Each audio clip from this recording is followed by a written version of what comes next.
고전 논문 같은 경우는 보면 한쪽밖에 안 나올 때도 이름들이 한 2가지나 3가지로 바뀔 때가 있어요. 그러니까 같은 사람 이름이 이 사람 벼슬에 따라서 처음에는 한림이었는데 그 다음에 갑자기 대세환이 되거나 뭐 판서되거나 아니면 뭐 승상되거나 이런 식으로 바뀌기 때문에 같은 사람인 걸 확인하는 게 좀 필요하고, 또한 우리가 안 살았던 시대를 살아오기 때문에 시대가 좀 안 맞아요, 우리랑. 그런 면을 좀 확인하는 것들, 그게 좀 필요합니다. 작년에 그냥 시험만 했는데 올해는 한번 좀 섞었고, 한별고 같은 경우는 일단 좀 특이한 건 뭐냐면 1학년 교과서 알겠지만 교과서를 안 씁니다, 국어에서. 그래서 외국어를 많이 쓰는데 2학년 더 심해요. 2학년은 2학기 때는 아예 교과서 안 쓸 거고요. 일단 뭐 현재 한 4년 정도 그랬는데 갑자기 올해부터 바뀌지 않는다면 그럴 거고, 1학기 때는 통상 문학을 하고 2학기 때는 독서, 그래서 이제 비문학만 하는데 1학기 때도 교과서는 많이 쓰면 뭐 시험에서 1~2개 정도, 아예 안 쓸 때도 있고, 그러니까 교과서를 왜 주는지 잘 모르겠어요.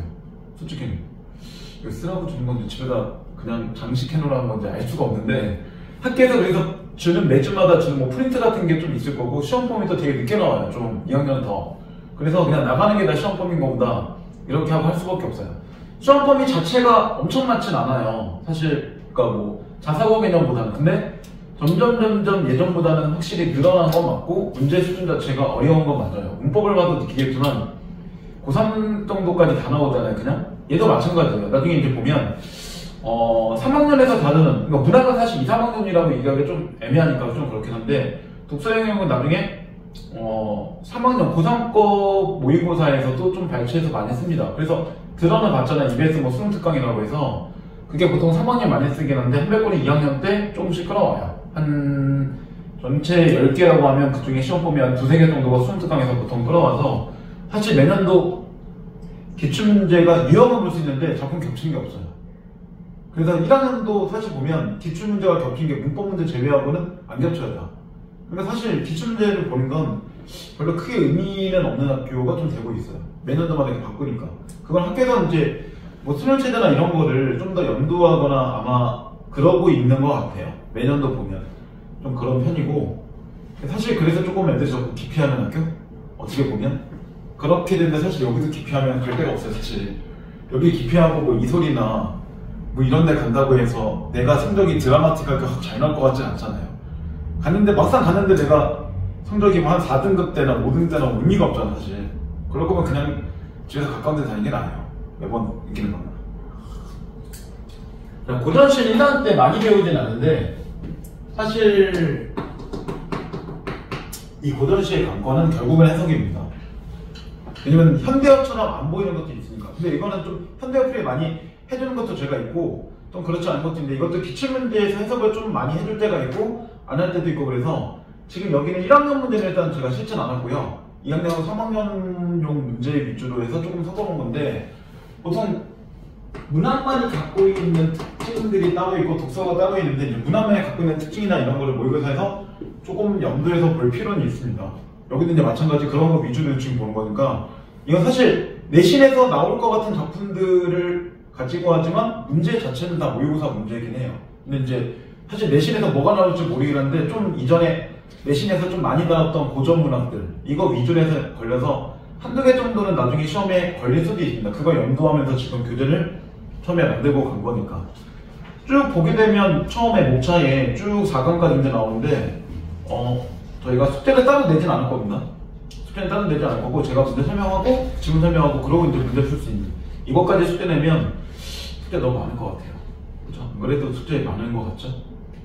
사실 그렇게 많이 내진 않거든요. 모의고사 보통 1개, 그 다음에 뭐 교재 월간국어라면 모의고사 2개 정도 분량, 그 다음에 그 1회워크 그게 하루에 하나씩 하게 돼 있으니까 모의고사 한 2개 반 정도 분량이니까, 실제 숙제하면 풀로 오래 걸려도 3시간 정도밖에 안 걸려요. 보통은 그 정도 구성으로 제가 만든 거니까. 고3은 여기다 모의고사 하나 더 들어가요. 고3 숙제는 좀 더 많아요. 저는 고3만 제가 수업하고요, 여기서 고3만 수업하고, 저는 특강 외에는 사실 별일이 없을 겁니다. 저는 고3 월요일날 화요일날 정도만 하고, 다른 날은 다른 학원만 수업해요. 제가 그렇기 때문에 나한테 보여드릴 수 없을 건데, 처음에 이제 고전 문학에서 특히 시를 보면 보통 우리가 고전시라는 거는 글의 종류가 아니에요. 왜냐면 이건 옛날에 쓴 시다라는 뜻이니까 고전에서 나타나는 시나 고전 소설이라는 거는 글의 종류를 얘기하는 게 아니라 옛날에 쓴 글과 뭐 문학과 시와 소설 이런 뜻이니까 실제 나중에 글의 종류는 우리가 이렇게 배우기도 있어요. 보통 뭐 현가, 그 다음에 뭐 고려가요, 그 다음에 뭐 시조, 가사, 또는 뭐 경기체가, 또는 한시, 이런 식으로 배우는 게 실제로는 글의 종류가 되겠죠. 근데 경기체가를 제가 가져간 거는 사실 얘는 거의 볼 일이 없어요. 그러니까 얘는 별로 중요한 건 아닌데 사실 시험에서 이만한 다 들어는 봤을 겁니다. 한시는 한자를 쓰는 시를 얘기하는 거고 들어봤는데 사실 한시도 약간 가로에서 봐야 될 건 뭐냐면 고전이지만 한시는 한자로 된 거기 때문에 우리말로 지금 현대어로 풀이를 되게 많이 해줘요. 그러면 얘는 딱히 어렵지 않을 수 있다는 얘기죠. 근데 얘네들이 현대어 풀이를 조금 덜 해주는 편이라서 시험에서 얘네들이 관건이지만 여기서 얘네 둘이 제일 관건이에요.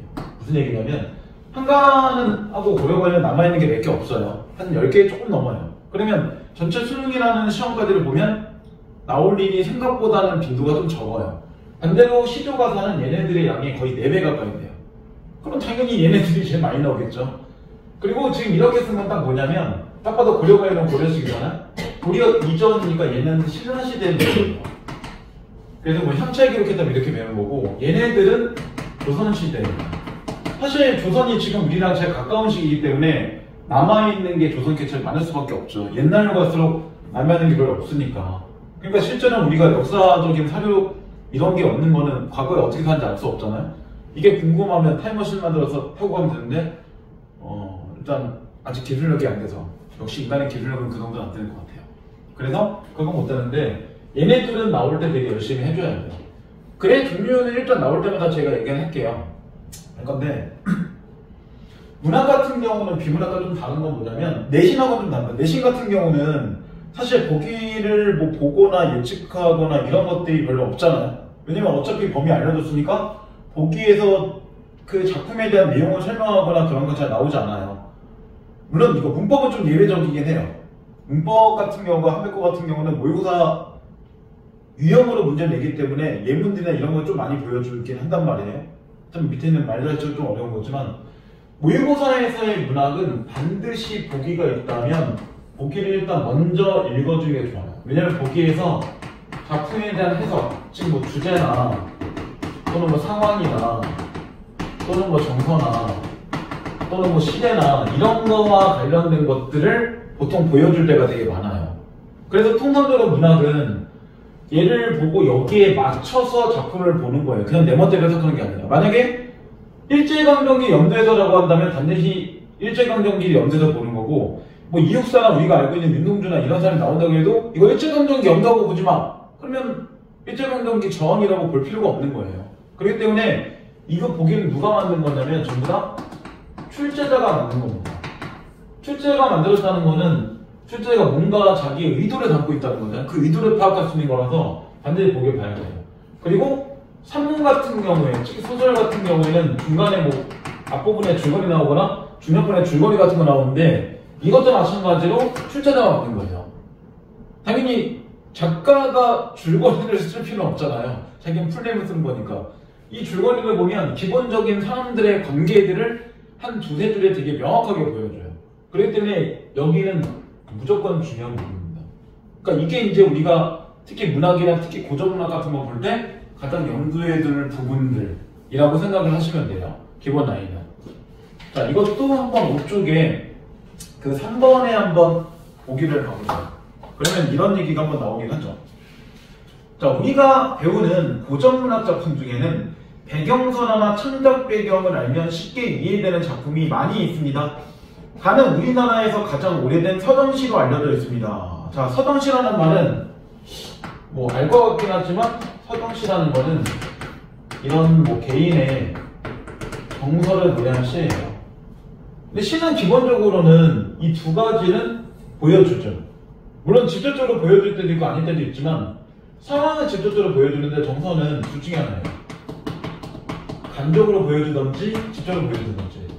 당연히 우리한테는 직접이 더 편해요.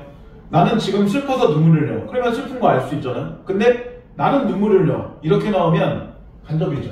그 눈물의 의미가 화가 난 건지 짜증난 건지 졸린 건지 하품해서 눈물 나온 건지 슬픈 건지 알 수가 없으니까. 그러니까 그렇게 나오기가 좀 더 어렵긴 해요. 근데 어쨌든 서정치라는 거는 정선을 보여주는 거다. 이렇게 이제 보면 되는 거고. 자, 이제 그 다음. 고조선에 살던 백수강부의 아내가 술에 취해. 이 백수강부라는 거는 우리가 알고 있는 그 백수 실업자를 얘기하는 게 아니에요. 이 백수라는 거는 머리가 하얗게 있는 광부, 미친 남자라는 뜻이에요. 일단 풀면. 그래서 그런 사람의 아내가 술에 취해 물을 건너던 남편이 물에 빠져 죽는 사건을 겪고 지은 것이라고 합니다. 나는 신라 성덕왕 때 창작된 현가입니다. 그러면 글의 종류가 두 개가 다르다는 얘기잖아요. 높은 절벽에 핀 철쭉을 꺾어다 바칠 사람이 없냐는 수로 부인의 질문에 모든 시종들이 고개를 젓는 상황에서 암소를 몰고 가던 노인이 부인의 말을 듣고 꽃을 꺾어 바칠 때 이 노래를 불렀다고 합니다. 단은 고구려 당수 을지문덕이 지은 한자로 쓰인 한시입니다. 을지문덕은 거짓으로 패배하는 척하며 수나라 군대를 평양성 인근까지 유인한 후에 적장 우중문에게 일부러 이 시를 보냈다고 합니다. 우중문은 자신이 함정에 빠진 걸 깨닫고 군사를 물리치지만 결국 사르스라는 곳에서 대패하고 맙니다. 이렇게 배경설이나 창작 배경을 알면 더 깊이 이해할 수 있습니다. 그럼 이 창작 배경 우리한테 왜 알려줬을까요? 이거 여기에 염두에서 작품을 보라는 얘기잖아요. 그럼 이걸 염두에서 본다면 이런 정도가 나오죠. 그럼 가란 작품 자체는 남편이 물에 빠져 죽고 나서 지은 것이라고 하는데, 근데 남편이 죽었는데 기분이 좋은 사람은 이상하잖아요. 그럼 딱 봐도 가는 사변에서 슬픈 거구나, 이런 정도가 나올 수밖에 없죠. 그 다음 나 같은 경우는 성경한테 지은 현가인데 꽃을 꺾어 이 사람이 바쳤다. 그러면 이 노인 자체가 이렇게 부인에게 내용 자체를 본다면 이 꽃 자체를 바친다, 이런 얘기잖아요. 기본 내용에서는. 그죠? 이런 내용인데, 그러면 결국은 노인은 이 부인에게 뭐 하는 거야? 뭔가 자신의 마음 자체를 전달하고 있다는 거잖아요. 아무도 위험해서 안 가는데 이 사람은 갔어. 그러면 이 사람이 뭔가 부인을 뭐 사랑하든지 좋아하든지 뭔가 그런 마음이 어쨌든 있거나 아니면 뭐 존경하거나 뭔가 있기 때문에 갖다 바쳤다는 얘기잖아요. 그죠? 그런 거 볼 수 있는 거고. 다 같은 경우는 을지문덕이 일부러 패하고 그 다음에 이걸 보냈다라고 하는 거니까, 여기서 을지문덕은 이런 사람이죠. 패배하는 척. 패배하는 척을 한 거고, 이런 척한 다음에 일부러 이걸 보내고 함정에 빠졌다, 이런 거니까 그건 뭐야? 이런 내용이겠지. 나 진 게 아니라 진 척한 건데, 이런 거니까 결국은 이거의 목적은 상대방 자체를 자기가 일부러 진척하는 걸 알려주는 조롱이라는 얘기잖아요. 이런 내용이라고 알려준 거죠. 그럼 이 세 개는 주제가 하나도 안 맞네요. 그죠? 주제 라인이 안 맞으면 이제 좀 우리 입장에서 답답하죠. 차라리 주제 라인을 맞추면 그냥 한 라인을 맞추면 되는데, 얘네 같은 경우 지금 세 개가 다르니까 각자 다르게 봐야 되는 거죠. 여기서 이제 이거 하나만 얘기할게요. 나의 작품이 이제 저기 나오는 한가로 되어 있는데, 한가는 아까 저기서 얘기했듯이 신라 시대의 노래예요. 신라의 노래이고, 노래라는 말을 굳이 쓴 건 뭐냐면 원래 시가 과거에는 전부 다 노래로 불렸대요. 그랬는데 실제로는 이걸 가사는 남아있는데 음을 모르죠 우리가. 왜냐면 가끔 뭐 올 때 중세국어를 배우면 발음 자체가 명확하게 어떻게 되는지 모르는 이유는 딱 하나예요. 우리나라 녹음 기술은 1900년대에 처음 들어와요.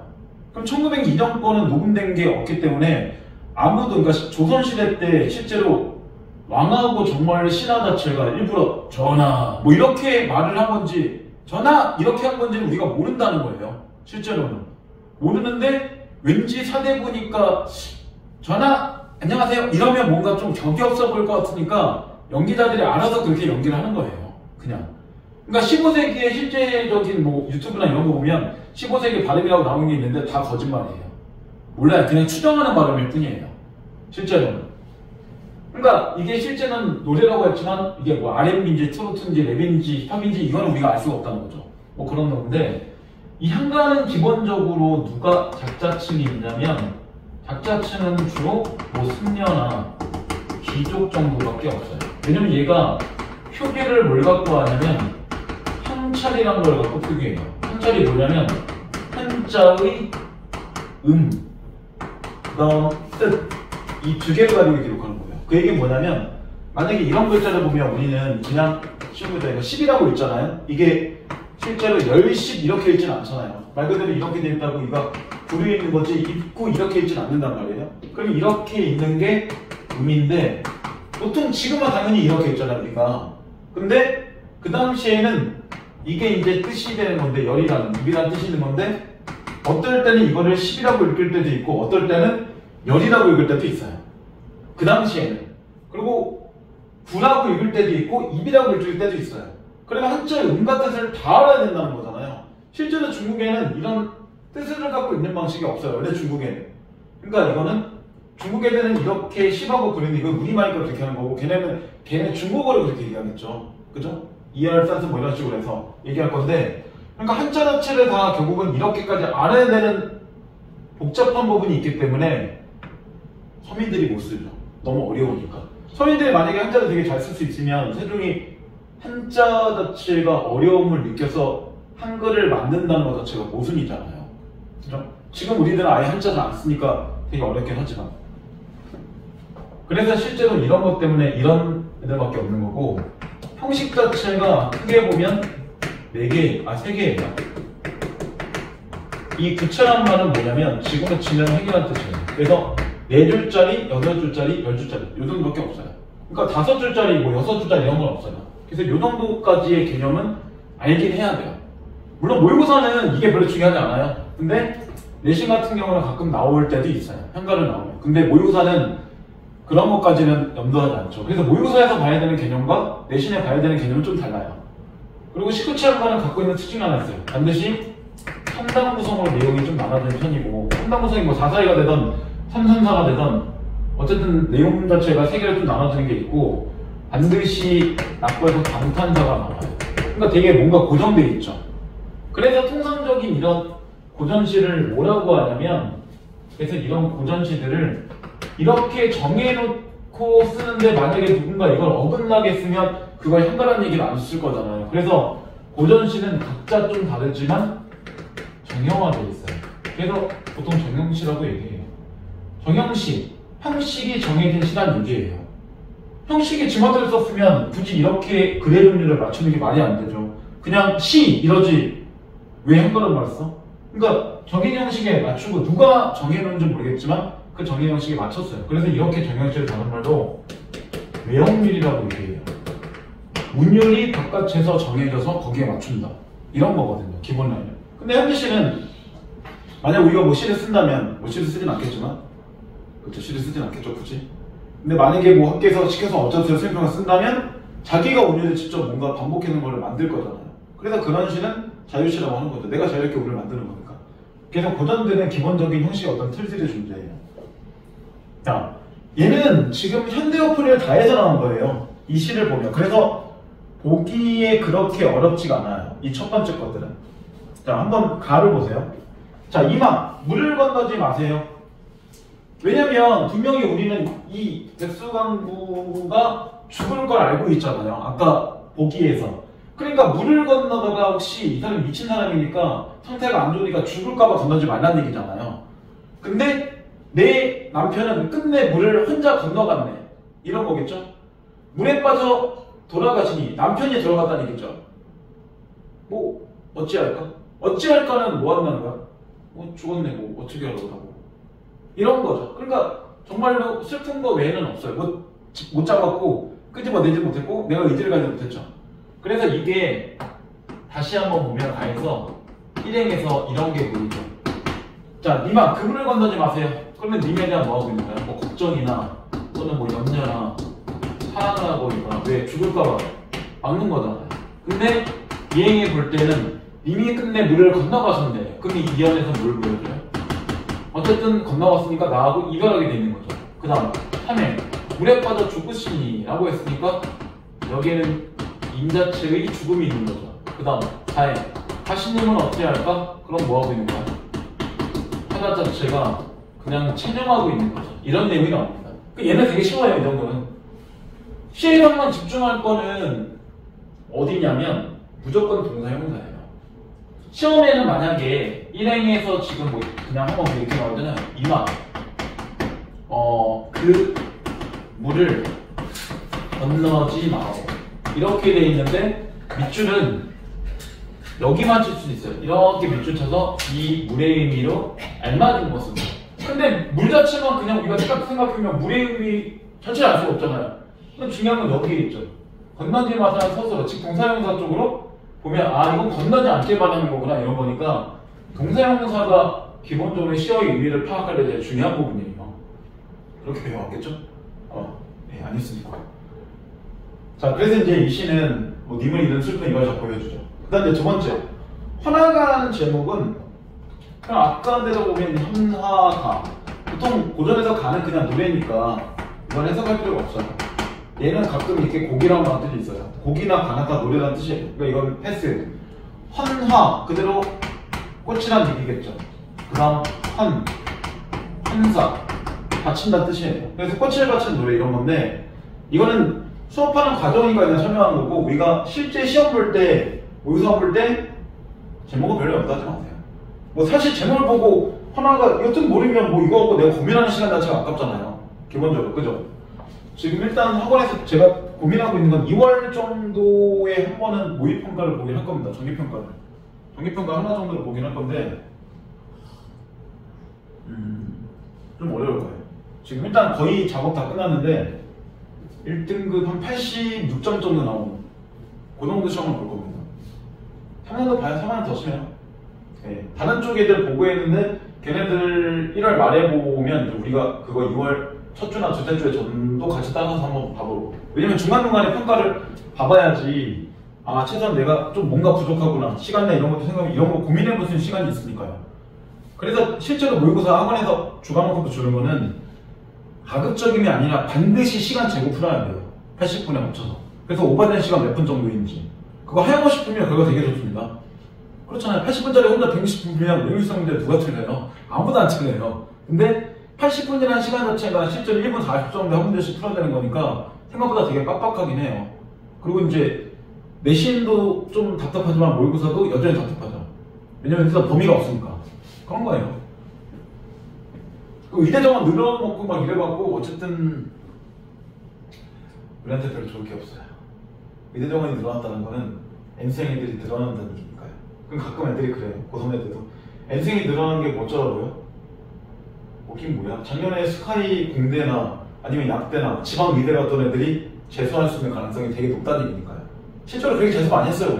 올해 보면 지방에서 뭐 의대 수석인에도 서울권의대 가기 위해서 재수해서 다시 진짜 나쁜 애들 지금. 걔네는 원래 작년에도 지방 의대에 수석했기 때문에 언수에 다 111이에요 이미. 그런 애들이 포진 내리면 우리가 밀릴 수도 있죠 성적에서. 그러니까 걔네들이 많은 건 우리한테 별로 좋지 않아요 기본적으로. 자, 그 다음 이제 두 번째 자줏빛 바위가에서 잡고 있는 암소를 놓게 하시고 나를 아니 부끄러워하신다면 그럼 여기서 얘기하는 나는 누구예요? 당연히 아까 내용대로 보면 노인이겠죠. 그죠? 나를 부끄러워 아니하신다면 꽃을 뭐하는 거야? 맨 마지막에 꺾어 빠진 게 있죠. 보세요. 부인께 이게 빠져 있는 거죠.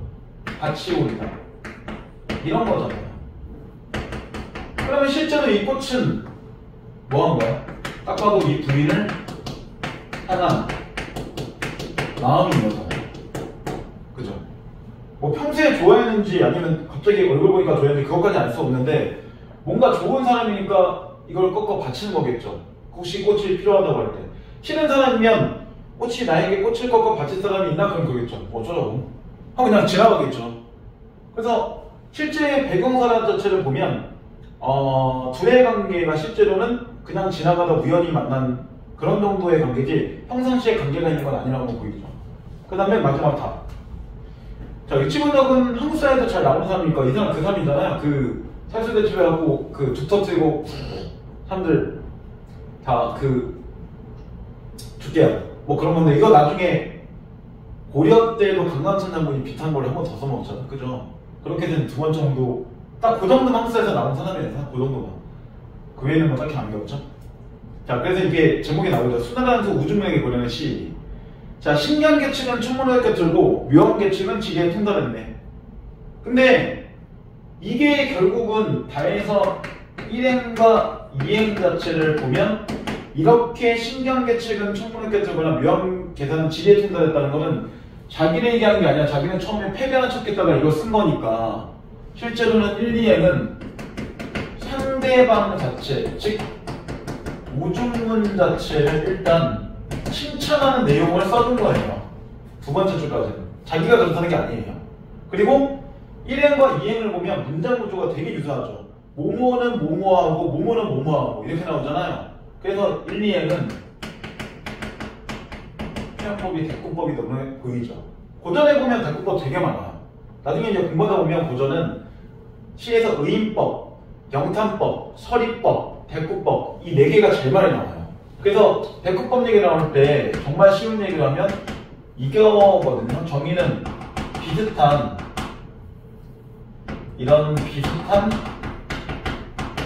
문장 자체의 구조가 반복되는 건데 중요한 거는 문장 구조의 반복이 같은 말을 쓰는 게 아니에요. 그건 반복할 거니까. 근데 시험에서는 이렇게 잘 안 나와요. 2학년 시험부터는 이거를 이렇게 바꿔놔요. 비슷한 통사 구조라고 바꿔놔요. 그래서 문장이라는 말과 이 문장을 한자로 바꾸면 통사라는 말인데 같은 말이에요. 그러니까 이렇게 이제 단어 공부하는 게 좀 필요하죠. 어차피 구간한 과목은 영어 똑같아요. 단어 싸움이고 단어의 뜻을 가지고 물어보는 문제들이 많으니까요. 근데 이게 수단을 잘 따는 능력하고는 아무 상관이 없어요. 왜냐면 내가 하는 말은 내가 머릿속에 있는 내 말을 그냥 끄집어내는 건데 출제자는 내 머리를 알고 나한테 맞춤형 언어를 써주는 게 아니잖아요. 그렇기 때문에 실제적인 같은 국어라고 해도 시험에서 쓰는 어휘하고 내가 친구들하고 쓰는 어휘는 다른 부분들도 존재해요. 기본적으로. 근데 어차피 시험은 우리가 봐야 되는 거니까 출제자의 입장에 우리가 맞출 수밖에 없죠. 그죠? 왜냐면 시험이라는 것은 우리의 마음이나 인성을이나 이런 거하고 상관없이 점수화시키는 거고 갈 거니까요. 자, 그 다음 이제 세 번째. 싸움에 이겨 너의 공이 이미 높으니 그런 뜻이에요. 그러니까 공 자체가 세 번째 볼 때 이미 높대. 그러면 공이 이미 높다는 건 더 이상 올라갈 공이 없다는 거잖아요. 그러니까 뭐해라? 만족함이라는 얘기죠. 만족함을 알고 그만 좀 꺼지래? 이런 얘기죠. 그러니까 이 3, 4행 자체는 뭐 하는 거야? 쉽게 가면 이런 물러갈 것을 권유하는 거죠. 만약에 이랬는데도 우중민이 안 갔어. 실제로 안 갔다는 얘기잖아. 아까 보기대로 본다면 안 갔으니까 뭐 하는 거야? 죽여버리는 거죠. 그런 거예요. 그러니까 죽기 전에 마지막 이거 한 거야. 마지막 기회 줄게. 꺼져 이제. 너 나름대로 이제 너 내가 일부러 좀 져주고 해서 너 좀 전쟁에 공도 생겼잖아. 니네 형제한테 가서 할 말 있잖아. 이제 좀 꺼져. 그때 우중민이 그러죠. 싫은데 난 더 공연할 건데 그래? 그럼 지금 죽어야죠. 이러기에 위해서 쓴 거예요. 실제로. 그러니까 어떻게 보면 뭐 하는 거야? 되게 무서움을 칠 수 있죠. 상대방을 어떻게 보면 위협하는 거니까 내용에서는. 자, 문제 1번은 좀 같이 볼까요? 자, 절절한 거를 보는 건데 1번에 볼 때 가에서부터 다는 자신의 뜻을 전달하여 바라는 바를 이루고 싶은 화자의 모습이 나타난다. 근데 각자 바라는 모습들이 좀 다르죠. 가에서는 님이 물을 안 건널기를 바라는 마음이 있는 거고 나에서는 내가 꽃을 그렇게 꺾어서 님에게 바치면서 내 마음을 알아달라는 마음이 있는 거고 다에서는 만족함을 알고 이제 그만 쓸 거를 바라는 마음이 있는 거고 각자 그러니까 바라는 마음이 있다는 공통점은 있죠. 그래서 정답이 정확하게 1번이 나와요. 얘는. 자, 좀 살릴만한 거 볼게요. 자, 이번에 보면 자신의 말을 따르려 하지 않는 청자에 대한 안타까운 표현되어 있다. 가만 맞아요. 왜냐면 실제로 남편이 물을 건너다가 죽을 걸 알고 건너지 말라는 거니까 여기는 안타까움이 있는데 나하고 다해서는 뭐 안타까움이 이런 얘기는 없죠. 그래서 이게 30% 정도의 정답이고 그 다음 5번 같은 경우는 가와다에는 대상이 지닌 장점이나 대상이 이룬 성취에 대한 부러움이 들어있다. 그런데 부러움은 가하고 다에서 없잖아요. 근데 대상이 이루고 있는 성취나 장점에 대한 얘기는 다에는 나오죠. 다에서는 어쨌든 첫 번째, 두 번째 때 상대방에 대한 칭찬을 했잖아요. 그러니까 이 5번에서는 장점과 성취에 대한 것만 다만 맞고 뒤에 부러움은 또 아닌 거예요. 가는 해당 사항이 없고. 그러니까 국어라는 것 자체가 보게 되면 문장들이 대체로 전부 다 견문장으로 움직여줘요. 견문장이 문제는 아니잖아요. 그죠? 그러니까 이게 어떨 때는 앞에서 틀린 것도 있지만 중간에 틀릴 때도 있고 마지막에 틀릴 때도 있고 그런데 보통의 문제 난이도가 어려운 문제들은 출제자는 딱 이 생각이에요. 뭐냐면 뭐 절 자체가 보통 이렇게 두 개가 있을 거잖아요. 하나의 문장 자체가 이렇게 묶음 단위로 견문장 움직일 거면 대체적인 어려운 난이도의 시험은 여기는 거의 다 맞게 해줘요. 여기서 틀린 게 나고. 근데 그건 되게 뻔한 이유가 여기서부터 틀리면 누가 여기를 읽어요? 그러니까 에이 설마 그런 것까지 고려해서 문장을 만들까? 예, 그런 거 고려해요. 출제자는 어쨌든 시간을 뺏을 거니까 우리한테 아까처럼 얘기했듯이 점수를 뺏기 위해서 문제를 내는 거잖아요. 그러니까 애들한테 시간을 되게 압박을 많이 주는 시험을 낸단 말이에요, 의도적으로. 그래서 실제로 1등급이 좀 안 나올 때는 80점 정도만 이렇게 나오는 모의고사가 가끔 있는데 이렇게 나온 건 1등급 애들도 기본 5개 이상 틀렸다는 거죠. 그 얘기는 걔네들도 시간 안에 못 풀었다는 거예요. 그러니까 실제로 만약에 내가 모의고사가 보통 한 이 정도 등급이야 현재 예를 들어서 그러면 절대 시간 자체를 가지고 이 모의고사 다 시간 안에 읽고 푼다 이 개념을 가지면 안 돼요. 그럴 수가 없으니까요. 한 정도는 포기하고 나머지를 집중해줘야죠. 실제 시험을 볼 때는 그냥 읽는다고 해서 해석이 안 되는 거니까 자기가 잘 안 되는 영역을 그래서 조금 포기하고 그거를 평상시에 좀 공부해놓고 이런 게 필요하죠. 자, 그럼 2번과 3번 문제는 한번 풀어보세요. 한 2분 정도 시간 드릴게요.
자, 볼게요, 한번.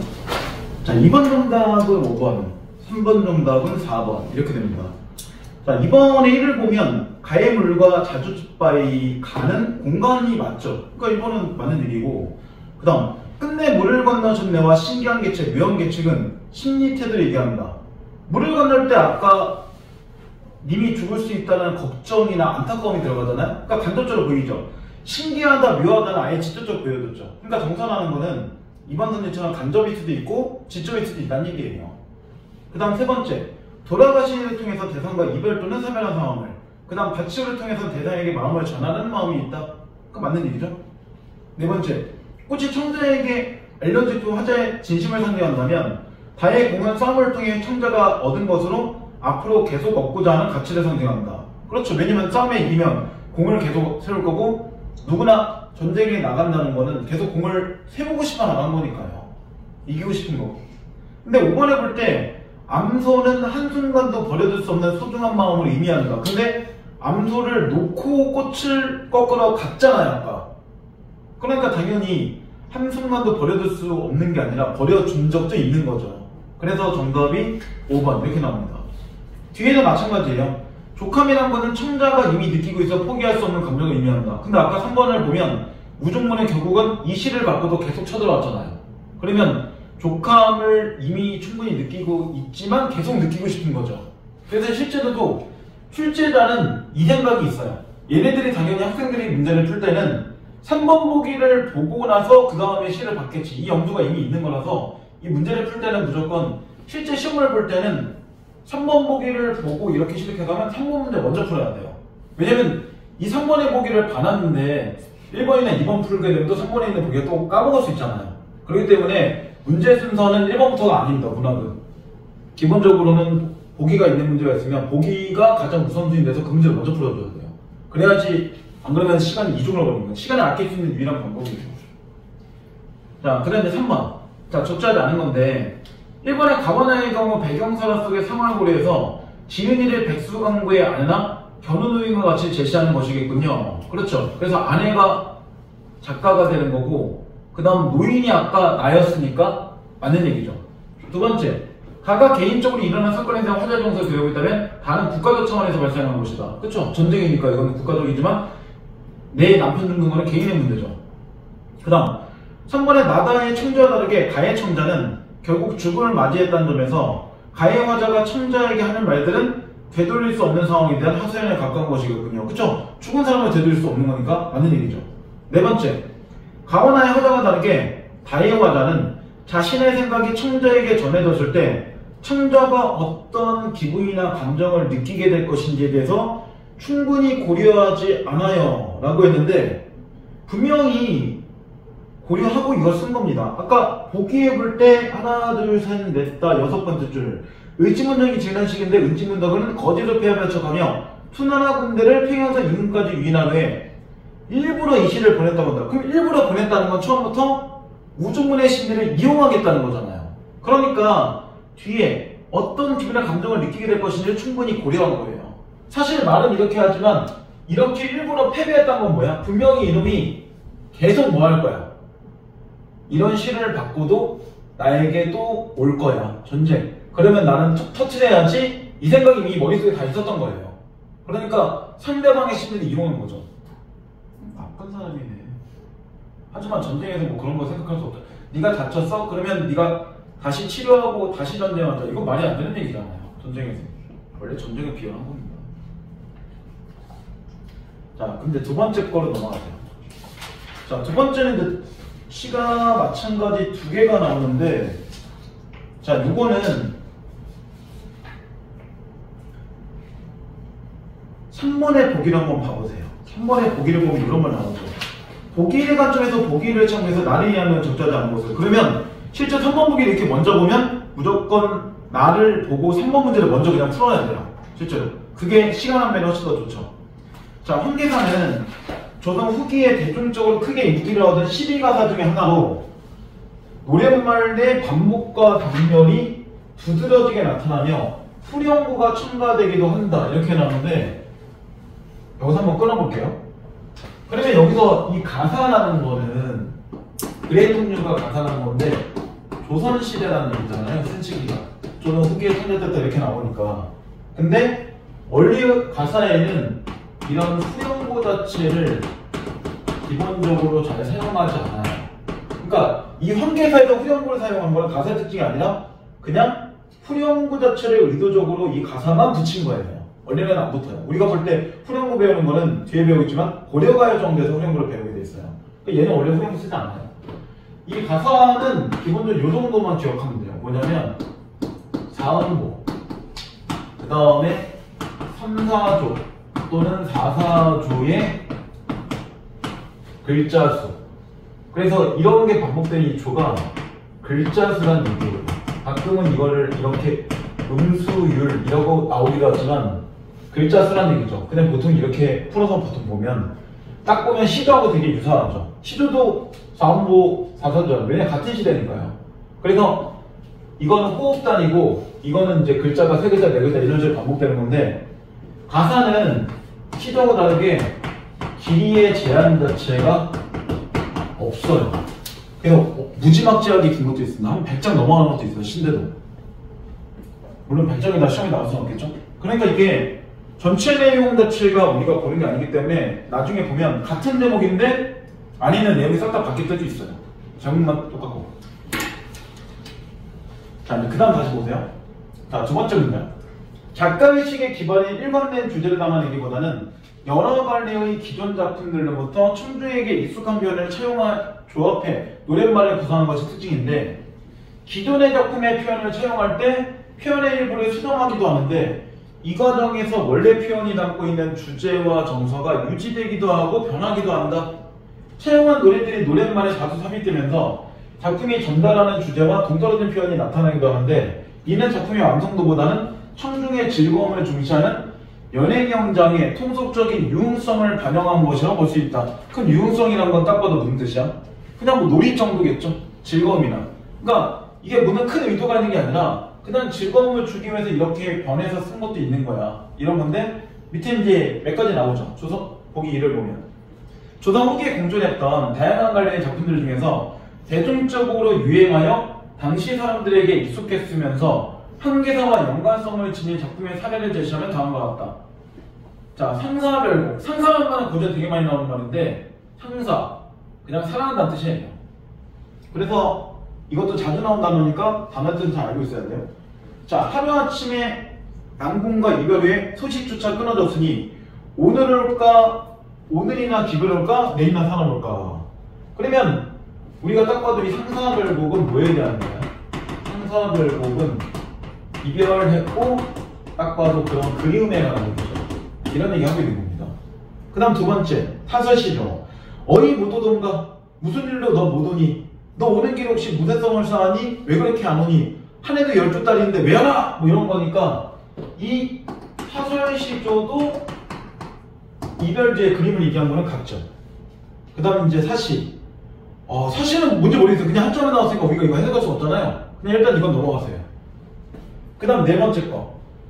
구운목이나 나오죠? 대사가 화가 나서 말하되 내가 용궁에가 술을 먹으니 그제도 있거냐 오다가 석교성의 팔선여도볼 언어를 이용해! 이런 거니까 구운목의 이 한 줄만 보면 이거밖에 알 수가 없죠. 대사 자체가 화가 난 거죠. 그러니까 이 내용 외에는 알 수가 없잖아요 지금. 그 다음 마지막에 사서시죠. 벽상에 그림 한계수탁이 쥐날개를 탁탁 치면서 긴목을 늘이어서 헤매쳐 울도록 놀자. 근데 네 번째 사설지조 보면 실제로는 이렇게 벽에다 그린 한계는 그림이니까 울 수가 없잖아요. 그러면 여기에서는 이거죠. 그런 불가능한 상황 자체를 가정한 게 나오죠. 일단 이 정도는 우리가 볼 수 있다는 거예요. 해석이 조금씩 필요하죠. 자, 그러면 이제 앞에 있는 한계사를 먼저 볼게요. 여기서 지금 얘기했던 것들이 분명히 보기는 이런 시들을 좀 차용이라는 건 빌려 쓴다는 거잖아요. 그래서 빌려 써서 시를 썼다라고 나오기 때문에 보기 위에 있는 내용이 조금씩 나올 거예요. 자, 하루아침에 바로 나오네요. 그죠? 난궁과 이별 후에 소리조차 끊어졌으니 자네 정말 못 오든가 무슨 일로 아니 오는가. 이 아이야 말드소. 근데 이 아이 말드소는 중간중간에 몇 번씩 더 나오죠. 그러니까 여기 있는 이 아해야 그 다음 말드소 이렇게 나오는 것 자체가 후렴구죠. 중간중간에 몇 번 더 나오니까요. 후렴구 딱 보면 많이 반복하니까 뭘 줘요? 딱 봐도 운율을 주는 거죠. 그죠? 운율 외에는 딱히 이게 그냥 말 좀 들어봐 이런 거니까 뭐 큰 의미를 갖고 있진 않아요. 그리고 위에 있는 두 줄하고 이 내용이 연결이 안 되죠. 자, 그 다음 황혼이라는 거는 저녁에 해가 지는 시간에 얘기하는 거잖아요. 이건 현대어로도 그냥 황혼이라고 얘기하니까 황혼 적은 날에 개가 지다 혹시 못 오니? 그럼 이건 뭐 한 거야? 그냥 오지 않으니까 자기 혼자 추측하는 거죠. 혹시 뭐 개가 지지 않나? 뭐 이런 식으로. 춘수 만사택하니 물이 깊어 못 오니? 춘수 만사택은 돼 있죠. 봄물이 사방 연못에 가득하니 혹시 물이 깊어 오지 않니? 그 다음 하온이 닭이 봉하니 즉 여름의 구름이 기이한 봉우리마다 많으니 산이 높아 못 오니? 이렇게 나오니까 이 D부분은 딱 봐도 이거죠. 이미 오지 않는 이유 자체를 추측하고 있는 거잖아. 뭐 지금 같은 경우는 뭐 카톡 같은 거 보내갖고 어디야? 물어보면 되는데 과거에는 전화기 없잖아요. 그러니까 이제 안 오면 답이 안 나오는 거죠. 옛날에는 진짜 그랬어요. 옛날에 만약에 뭐 친구랑 만나기로 했어. 근데 각자 유선 전화는 있을 거잖아요. 그러니까 친구 집에 전화를 해봐. 그래서 저 뭐 안녕하세요 누구누구 친구인데 혹시 친구 출발해서 나갔나요? 네. 엄마가 응. 네. 더 이상 할 말이 없을 거야. 얘가 저희 어디 있는지 알 수가 없는 거예요. 되게 답답하죠, 그죠? 근데 지금은 어쨌든 뭐 각자 핸드폰을 갖고 있으니까 핸드폰이 이렇게 생기면 사실 집에 유선전화를 놓는 집이 거의 없잖아요, 그죠? 저도 집에 유선전화는 없으니까 핸드폰도 되게 빨리 갖고 다니죠. 저희 애도 초등학교 1학년 때부터 핸드폰 갖고 다녔어요, 기본적으로. 일단 유치원 간 다음에 애하고 뭐 엄마 아빠가 더 늦게 들어오니까 방에 안 되니까 일단 핸드폰 붙여줘요, 어쩔 수 없이. 자, 그 다음. 자, 한 곳에 들어가는 육관대사 성진이는 석교상에서 8선을 데리고 희롱한다. 그러면 이게 우리가 봐도 느끼는 게 있죠. D 내용하고 여기 성진 얘기하고 하나도 내용이 안 맞죠. 그러니까 뭔가 정말 짜깁기 한 것처럼 뭔가 붙여놨다는 게 확인이 돼요. 자, 그 다음 이제 다음 쪽에 이게 나오죠. 지화자 좋구나. 이것도 후렴구예요. 왜냐면 맨 마지막에도 또 지어자 조율시고 한 번 더 나오잖아요. 그러니까 후렴구가 다른 게 두 개가 나오는 거예요. 이것도 딱히 무슨 의미는 없죠. 뭐 이분하고 뭐 희롱하는데 갑자기 뭐가 좋다는지 알 수가 없으니까 이것도 딱히 의미가 있는 건 아니에요. 그 다음 병풍에 그린 황계수탁이 두 날개를 두덩치고 짧은 목을 길게 빼어 긴 목을 에우리어 사경일점에 날쌘하고 꽃기 울거든 오려는가? 근데 실제로 병풍에 그린 황계수탁은 울 수가 없죠. 이거 불가능한 그냥 유지한 거고. 자네 왜 그렇게 아니와? 너는 죽어 황화수가 되고 나는 죽어 도대선이 되어. 근데 이것도 보면 의도적으로 같은 문장 맞춰놨죠. 너는 죽어 황화되고 나는 죽어 도선되어. 문장 구조가 완전 똑같죠. 이것도 대꾸법이에요. 그러니까 의도적으로 보면 되게 많이 나와 있는 것들. 자, 밤이나 낮이나 밤이나. 그럼 이것도 대꾸죠. 바람 불고 물결치는 대로 어와두덩실 떠서 놀자. 저 달아. 혹시 보고 있니? 님을? 뭐 이런 얘기죠. 님 계신데 명의를 빌리면은 나도 보게. 이 명의는 뭐냐면 이거 밝은 명자에서 밝은 빛이라는 뜻이에요. 밝은 빛을 빌려면 나도 보게. 쉽게 얘기하면 밝은 빛으로 좀 님이 있는데 비춰줘. 뭐 이런 얘기 있죠. 그 다음 추원이 양명하니 이거 밑에 나오죠. 가을 딸은 밝은 빛 드날이니. 이 구절은 앞에 춘수가 만사택하니 하온이 닭이 보나니 이거와 함께 중국 육조 시대의 시민인 도연명의 시에서 차용한 구절이다. 그래서 이건 이렇게 의미 나오죠. 자, 다리에 밝아 혹시 못 오니? 어디 가고서 내가 아니 오니? 그러니까 이 황계사는 전반적으로는 뭐예요? 전개적으로 보면은 임에 대한 그 이유죠. 왜 안 오지 얘가? 이런 내용이잖아요. 크게 보면. 자, 이렇게 맞춘 다음에 이제 3번 문제 한번 볼게요. 자, 3번 한번 볼게요. 1번 선지. 한옥아침에 남궁과 이별 후에 소유주자 끊어졌는 이는 화자가 처한 상황을 제시하기 위해서 상사벽을 채워난 것이라고 볼 수 있다. 그래서 선자별을 보면 정말 같은 구절 나오죠.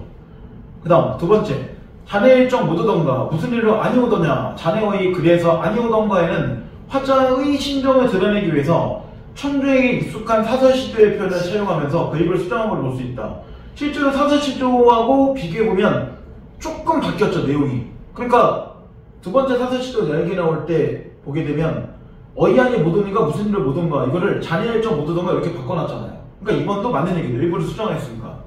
세 번째, 춘수가 만드트가니 하온이 다기봉하니 추월이 양명이 하니 도연멍의 사시에서 한문 표현의 일부를 가져다 쓰면서 읽기 쉽게 가하고 한의와 같은 토를 달아 변형할 것이다. 그래서 실제로 도연명의 사시에는 한의 같은 게 안 보이는데 황계사에는 한의를 갖다 붙인 거잖아요. 그러니까 맞는 얘기죠.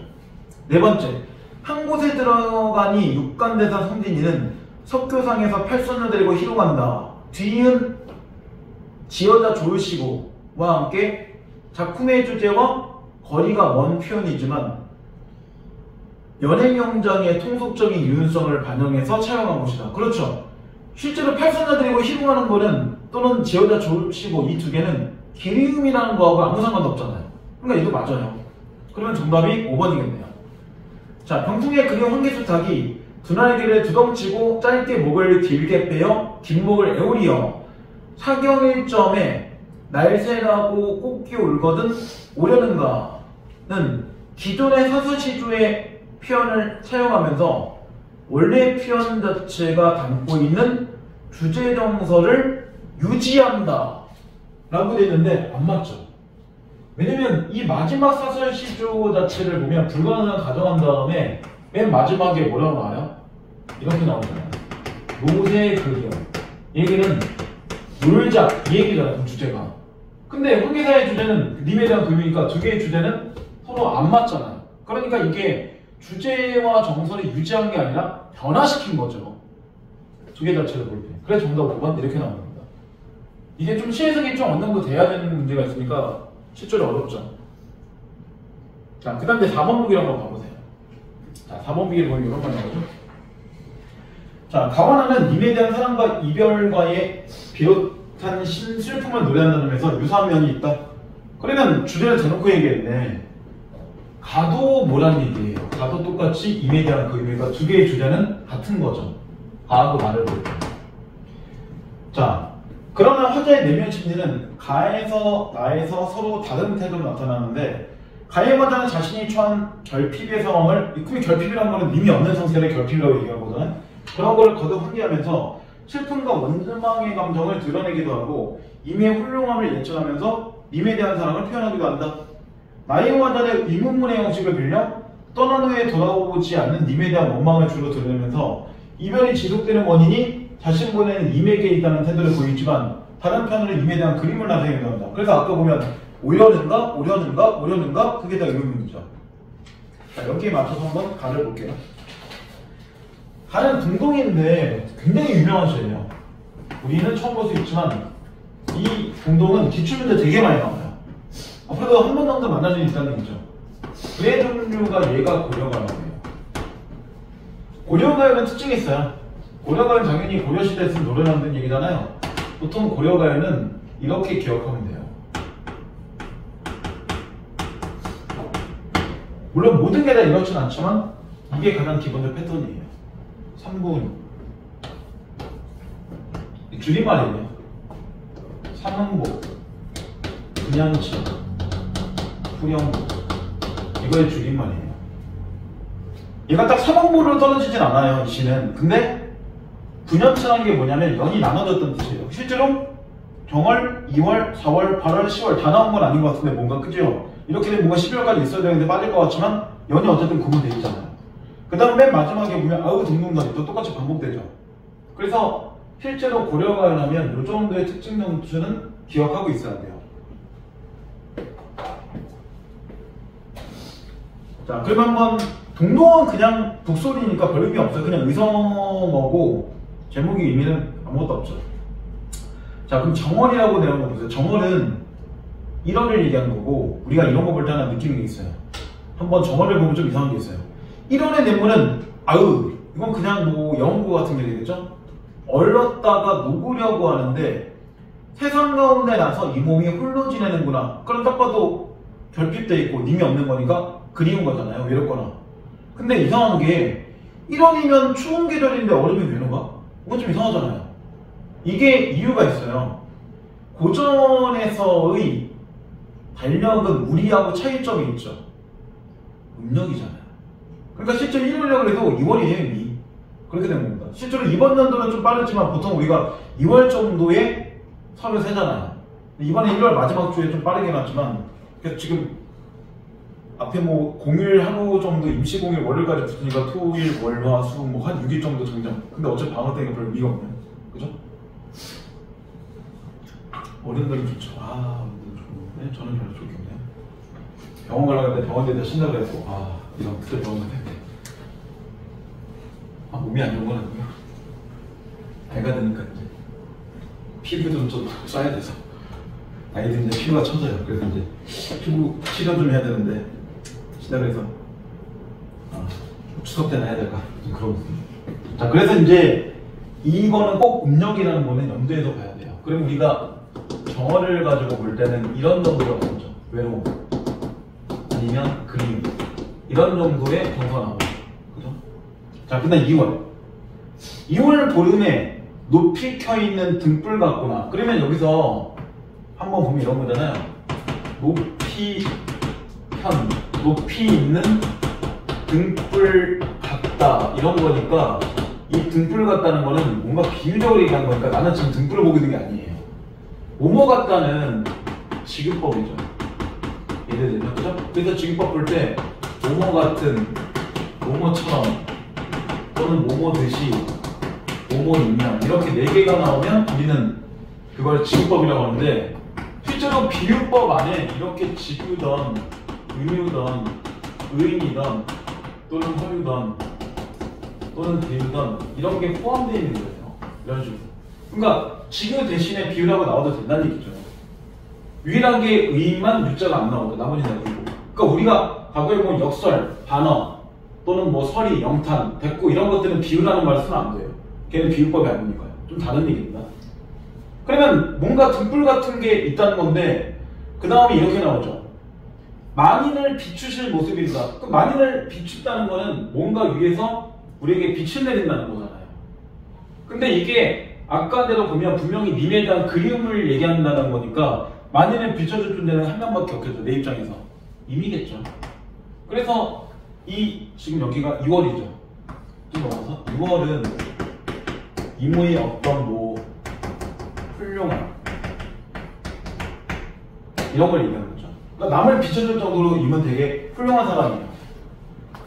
그러니까 이게 1년과 그러니까 정월과 2월이 내용이 뭔가 잘 안 맞아요. 그러니까 이 고려가요는 실제로 연마다의 어떤 내용의 유기성이라고 즉 연결성은 좀 떨어져요. 고려가요 또 하나 특징은 뭐냐면 한 작품 빼놓고 다 작자 미상이에요. 작자 미상이라는 건 누가 썼다는 거야?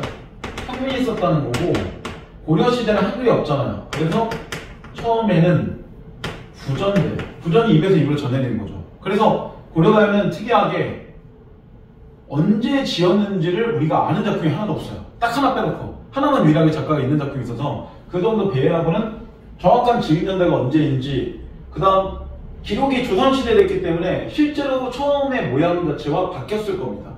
그래서 고려가요의 형태는 정확성을 우리가 파악하는 건 좀 어렵긴 해요. 일본식은. 자, 그다음 이제 4월. 갑자기 넘어가죠. 4월 안 잊고 오는구나 깨꼬리세요. 무엇 때문에 녹사님은 옛날의 나를 잊고 있는가? 근데 녹사를 밑에 볼 때 고려시대 관직명이라 되어 있잖아요. 그러면 녹사 자체가 임이라면 화자는 뭐가 되는 거야? 화자 자체는 여자예요. 왜? 이거는 벼슬아치인데 고려시대나 조선시대 남자만 벼슬하잖아요. 그러면 자기는 여자라는 게 자연스럽게 나오겠죠.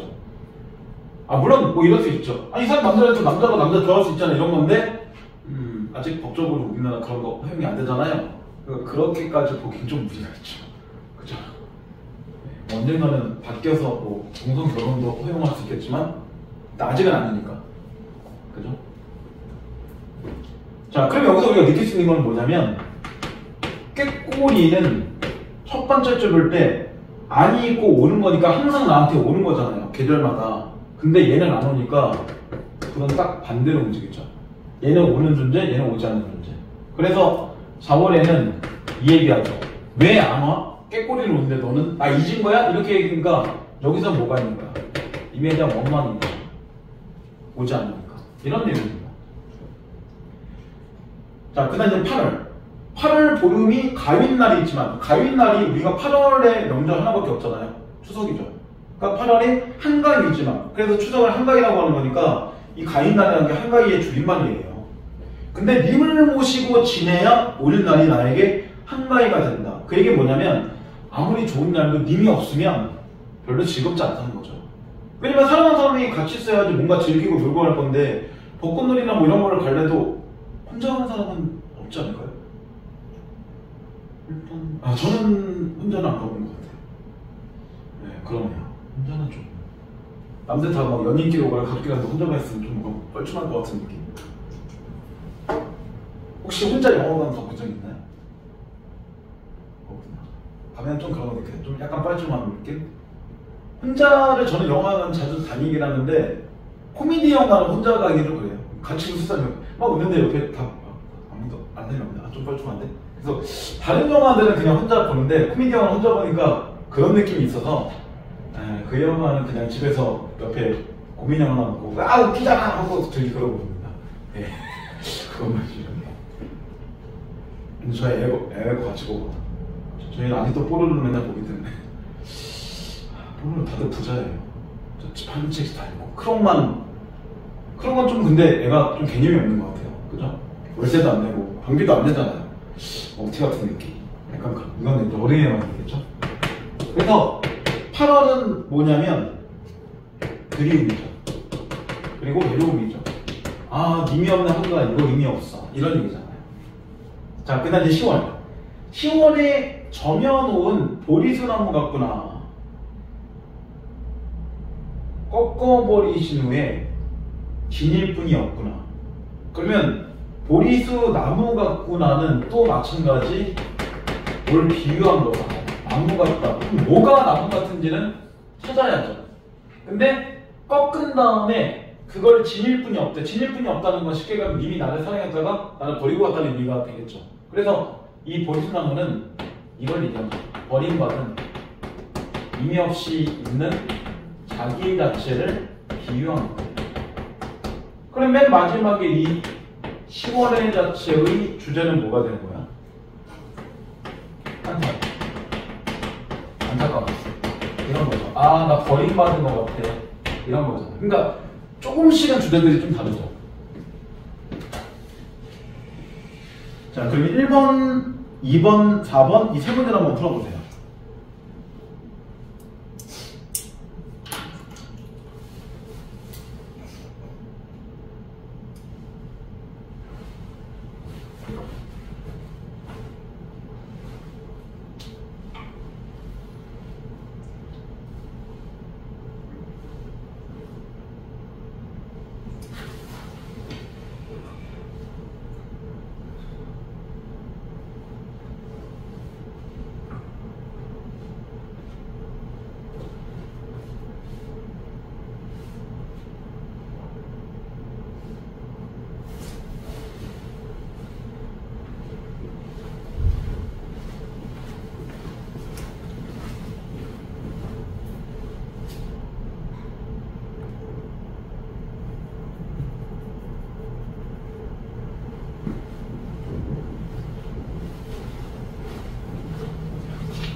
한번 가볼까요? 자, 1번. 1번 정답 2번. 2번에 5번, 4번에 3번. 이렇게 됩니다. 자, 1번에 보면 1번에 가의 시간의 흐름이었다는 건 맞아요. 지금은 정월, 2월, 4월, 8월, 10월 제목만 봐도 이미 시간의 흐름인데 나는 공간 자체가 이동되는지 우리가 알 수가 없죠. 그러니까 얘는 절반짜리 정답이고 2번 가와다에게 나에는 화자간이 제3자 인물이 청자 듣는 사람이죠. 세 번째 줄 나오죠. 이 아이야 내 말 들어봐. 그럼 이 아이는 님이 아니잖아요. 그러니까 후렴구에 있는 거예요. 후렴구에. 그래 정답이 2번 이렇게 나온 겁니다. 그 다음 3번까지만 봐볼게요. 3번은 가에는 특정 통사 구조가 반복되는 게 맞아요. 왜? 통동단이랑 후렴구가 반복되니까. 근데 나에서도 후렴구 나오잖아요. 그러면 둘 다 유사한 문장 구조가 반복되는 게 맞죠. 하나가 아니라. 그래서 지금 여기도 마찬가지잖아. 아까 대꾸 나올 때 통사 구조란 말이 나온다고 했잖아. 문장 구조 대신에. 그래서 이렇게 나와요, 많이. 자, 근데 이제 2번 문제 봐보세요. 이번 문제는 적절한 건데 살릴만한 게 하나도 없어요. 1번부터 4번까지 기억과 니은 중에 맞는 게 하나도 없어요. 5번에 보면 기억은 임을 향한 화자의 서운한 감정이 더 커진다. 왜냐면 얘는 오는데 님이 안 오니까 더 짜증나는 거죠.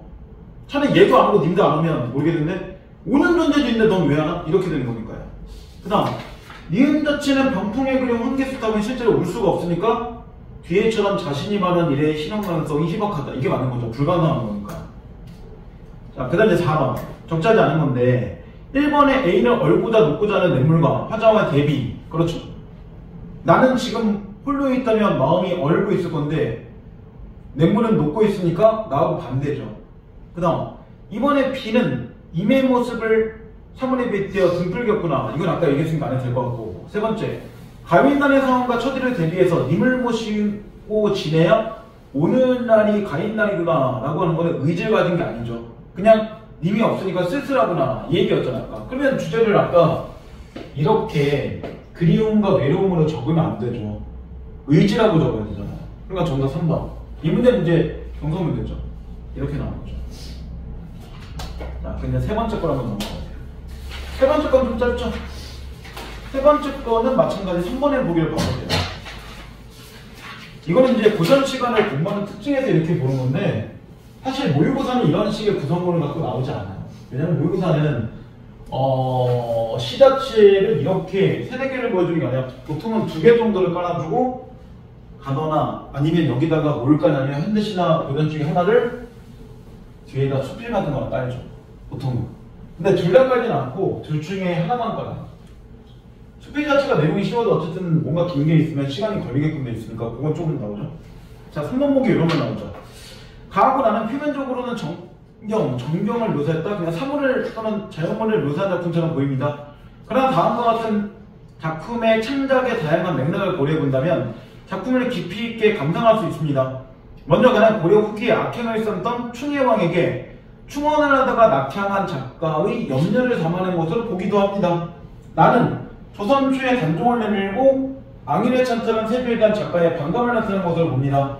다는 병작을 한 이후 인주의 아들인 수현세자와 복림내고는 청나라의 볼모를 보내다 작가의 심정을 드러낸 거기로 보기도 합니다.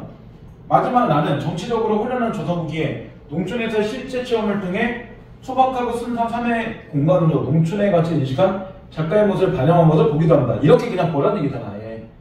이 설명대로 움직인다면 각자 정서가 가에서는 뭐 하는 거야? 작가의 염려를 담았다라고 하니까 대놓고 염려겠죠. 이 염려는 나라에 대한 염려겠죠. 그 다음 나 같은 경우는 아예 이렇게 나오죠. 세조에 대한 반감을. 실제로 세조는 세조 앞에 왕이 그 사람이잖아요. 단종이잖아요. 세종 세대 문단들 이렇게 보는 거니까 보통에 우리가 볼 때는 문종, 그 다음 단종, 그 다음 세조 이렇게 보는 건데 간단하게 이 정도는 설치를 알고 있어야 돼요. 이 위에가 이제 세종이죠. 세종에게는 이렇게 문종이라는 아들과 세조라는 아들이 있어요. 물론 진짜 이름이 이런 건 아니고 왕으로 치면 그런 건데 이 문종 밑에 단종이 있어요. 그러니까 둘 다 실제로 세종의 아들들이고 단종 입장에서는 세조가 삼촌이겠죠. 그러면 작은 아버지는 이런 관계인데 지금 여기에 설명대로 본다면 얘가 얘를 내보낸 거니까 실제로 문종이 즉위하고 2년 만에 죽어요. 뭐 역사 속에서는 이 사람이 몸이 되게 처음부터 안 좋았어 이런 얘기인데 그건 말이 안 되고 몸이 안 좋은 사람 왕을 세울 일이 없잖아요. 그러니까 왕이 되고 갑자기 그냥 몸이 어떤 상황에서 그냥 안 좋아진 것 뿐이에요. 처음부터 몸에 문제가 있는 사람은 누가 왕을 합니까? 언제 죽을지 모르는데. 그러니까 왕 되고 좀 재수가 좀 없었어요. 그래서 이 사람이 2년 정도 돼서 죽고 얘가 나이가 한 10살 정도가 갔는데 왕이 돼요. 근데 세조가 볼 때 나름대로 얘도 왕에 대한 야욕도 있었고 개인 군사도 있기 때문에 어린 단종이 왕이 되는 거를 계속 보고 싶지 않은 거예요. 그래서 실제로는 자기 조카지만 내려버리고 자기가 왕이 돼. 당연히 그러면 문제가 있잖아요. 왜냐면 왕이라는 게 자기가 힘이 있다고 끌어내리거나 이런 건 말이 안 되는 거잖아요. 기본적으로. 그죠? 지금도 마찬가지로 대통령을 탄핵하기 위해서는 그 사람이 뭔가 잘못한 게 있어야지 그냥 내가 대통령 되니까 내려와 이건 말이 안 되는 얘기잖아요. 사실. 그렇기 때문에 당연히 이런 사람에 대해서 반발감을 가진 신하들이 존재하는 겁니다. 그런 사람 중에도 뭐 사역시나 뭐 생유시 이런 사람들이라고 있는데 거기까지는 그렇고 그래서 이런 정도 관계까지 알고 있어야 돼요. 단종은 나중에 세조가 결국 죽여요. 왜냐면 단종이 살아있으면 세조를 계속 이렇게 비난하는 사람들이 생기거나 아니면 다시 단종을 복귀시키는 사람들이 생길 거잖아요. 근데 얘가 죽으면 복귀가 안 되니까 세조가 결국 나중에 귀향을 했다가 사형먹이고 죽여요. 결국에는. 권력 앞에서는 뭐 피고 뭐고 다 필요 없는 약간 뭐 이런 부분이죠. 이런 관계는 그리고 되게 자주 나오기 때문에 좀 알고 있으면 좋아요. 자, 그 다음 다 같은 경우는 대군들이 볼모로 보낸다는 거는 포로로 잡혀간다는 얘기 어떻게 보면. 그러면 당연히 여기는 두 왕자에 대한 뭐가 있겠어요? 아우 가서 잘 지낼까? 걱정 이런 게 있겠죠. 그리고 남은 조금 특이하죠. 남은 지금 이런 뭐 농촌에 그런 이런 얘기죠. 같이 인정했다는 거니까 긍정적인 정치 이걸 보여주니까 유일하게 얘만 조금 결이 다르죠. 나라에 대한 거나 충의 개념이 없는 거니까 이런 겁니다. 근데 이거 자체도 앞에 미리 하나 깔는 게 있죠. 정치적으로 혼란기인 조선의 후기라는 거를 무조건 염두하고 가야 돼요. 그러니까 이 사람이 농촌에 있는 거는 정치가 너무 짜증나니까 그런 거죠.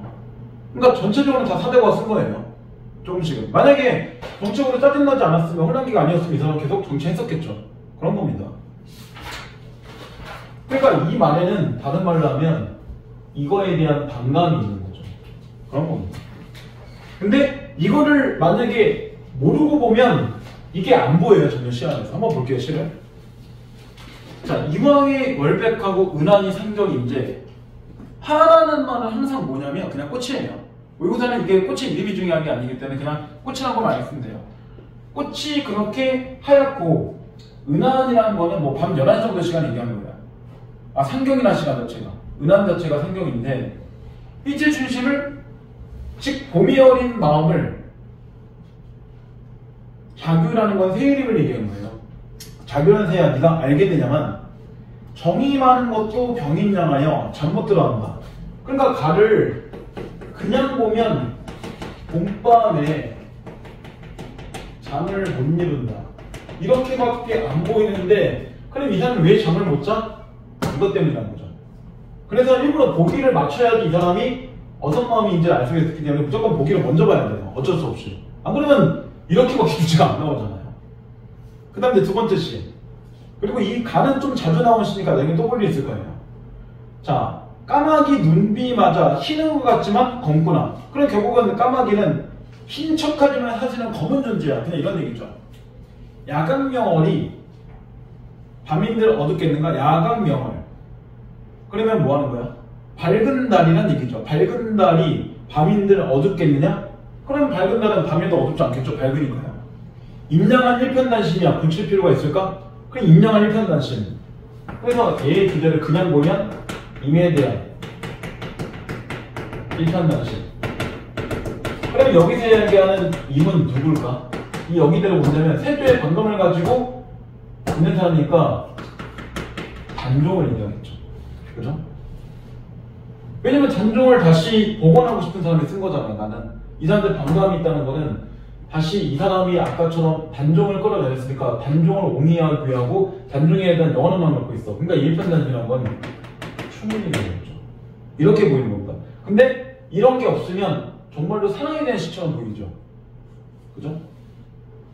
그래서 이게 실제로 시대나 이런 게 들어갈 때가 좀 달라요. 그 다음 세 번째 시. 이별하던 날에 피눈물이 만지만지. 그 이별은 누구랑 이별한 거야? 왕자들과 이별한 거죠. 그러면 압록강에 내린 물이 푸른 빛이 전혀 없네. 배 위에 허옇게 샌사공이 야 저렇게 푸른 빛이 없는 건 처음 보네. 이런 거니까 이거 그냥 이별의 정화처럼 보이죠. 이별의 그리움처럼 보이지만 실제로는 이게 그냥 보면 이별, 슬픔 이런 거지만 그 이별이라는 건 실제 누구? 왕자하고의 이별에 대한 거죠. 이런 겁니다. 그러니까 이게 시대를 들어가는 주제하고 아닌 거 치고는 다 보여주는 거는 이렇게 보기를 맞추는 때의 주제들이 바뀔 수 있다는 거예요. 조금씩.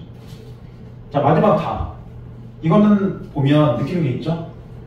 가부터 다까지는 굉장히 형식적으로 비슷하죠. 전부 다 세 줄밖에 없잖아요. 이런 식으로 초장, 중장, 중장 이렇게 장이 세 개밖에 없죠. 그리고 하나 보면 글자 수가 보통 세 글자, 네 글자, 세 글자, 네 글자, 세 글자, 네 글자, 세 글자, 네 글자, 세 글자, 다섯 글자, 네 글자, 세 글자 이 정도 반복해서 40글자 정도 왔다 갔다 해. 그리고 보면 여기 보면 나 똑같이 세 글자로 고정했죠. 다정도, 임양한, 배위에 고정했잖아요. 그래서 이 세 개의 그려져 있는 건 뭐냐면 이게 시조죠. 근데 시조는 참 많이 배웠으니까 지금까지. 그래서 시조를 보면 아까 가사랑 똑같아요. 사음보에다가 글자 수가 3, 4도는 이렇게 4, 4도 자체가 반복됩니다. 그거 아까 얘기한 글자 수. 그래서 시조하고 가사는 문인이 완전히 똑같아요. 차이점, 짧죠. 시조는 짧은 거고, 그러니까 내가 뭔가 짧게 이해하고 싶어. 그러면 시조를 쓰는 거고, 나는 구구절절 뭔가 길게 이해하고 싶어. 그럼 가사 쓰는 겁니다. 기본적으로. 왜냐면 시대적으로 둘 다 융성기가 조선시대예요. 시대가 같으니까 이런 운율구들도 비슷하게 들은 거죠. 똑같아요. 말 그대로 우리가 힙합이 중요하게 뭐 쓰이는 시기였으면 힙합 자체가 유행할 거고 R&B가 유행할 때도 안 유행할 거고 톱스 유행할 때도 유행하는 거 그거 비슷한 겁니다. 어떻게 보면 시대들이. 자 근데 나는 오른쪽에 한자 써있으니까 얘는 한시겠죠. 그죠? 얘만 좀 결이 다른 겁니다. 자 나 콩깍지 더미 곁으로 오손길이 나눠 있는데 붉은 아침 햇살이 살짝 퍼지자 솥대들이 흩어지네. 푸른 하늘은 가을 든 산봉우리를 물들이려는 듯 맑은 기운의 비개인 뒤에 구름은 먹은짓스럽네. 갈대의 햇살이 반짝반짝 기러기 놀라서 일어나고 벼입의 쏴손 소리 붕어가 야단스러운 것보다 산 양지 바른 곳에 집을 짓고 살고 싶으니 농부에게 밥만이라도 빌려달라고 졸라야지. 그러니까 이거 딱 봐도 그냥 농촌에서의 평온함 이런 점도 보여주는 거죠. 근데 반드시 기울 것 같고 보기에서 정치적으로 짜증나니까 혼란기니까 내가 여기 농촌에 있는 거죠. 어떻게 보면. 근데 그냥 보면 요거밖에 안 보이죠. 딱 이런 겁니다. 자 그럼 이제 문제 1번 한번 보세요. 요건 같이 볼게요. 편성 특징은 적절한 건데 가에서 청각이 나오나요? 실제로 안 보이는 것 같지만 아까 자규가 나온다는 건 새라고 했잖아요. 그럼 새가 소리가 났으니까 청각적이라 볼 수도 있어요. 나는 그냥 보면. 근데 다의 공간가 있으면 아까 얘기했겠죠. 공간가는 안 나와요. 그 다음 이번에 가에서는 비유가 나와 있는데 세 번째 줄에 뭐뭐 있냐. 아까 뭐뭐처럼 뭐뭐 같은 뭐뭐 있냐 뭐뭐듯이 지급법이라고 그랬죠. 그러면 나왔죠. 비유의 방식. 근데 라인은 물음의 방식이 나오려면 의문형 어미가 나와야 되는데 안 나왔죠. 그럼 얘는 절반짜리 정도거든요. 세 번째, 나는 외면에서 내면으로. 나는 내면에서 외면으로. 근데 나를 볼 때도 처음에 콩깍지 더미 오솔길을 먼저 보는 거니까 이거 외면이죠. 그러니까 둘 다 외면에서 내면으로 나오야죠. 탈락. 네 번째, 가에서는 시간적 배경이 나오죠. 아까 삼경이라는 시간 자체 밤 11 정도라고 얘기했죠. 그리고 다에서는 공간적 배경을 명시해서 다에 보면 압록강이라고 두 번째 줄 공간적 배경이 나오죠. 얘가 정답이죠. 이렇게 되는 겁니다. 자, 그럼 이제 2번, 3번 두 개만 풀어보세요.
한번 볼까요? 자, 2번 정답은 3번, 3번 정답에 5번 이렇게 돼요. 이거 2번에 3번은 아까 나를 볼 때 임에 대한 일편단심을 갖고 있는 시잖아요. 그러니까 여기서 불안함을 느끼는 건 좀 이상하잖아요, 내용상.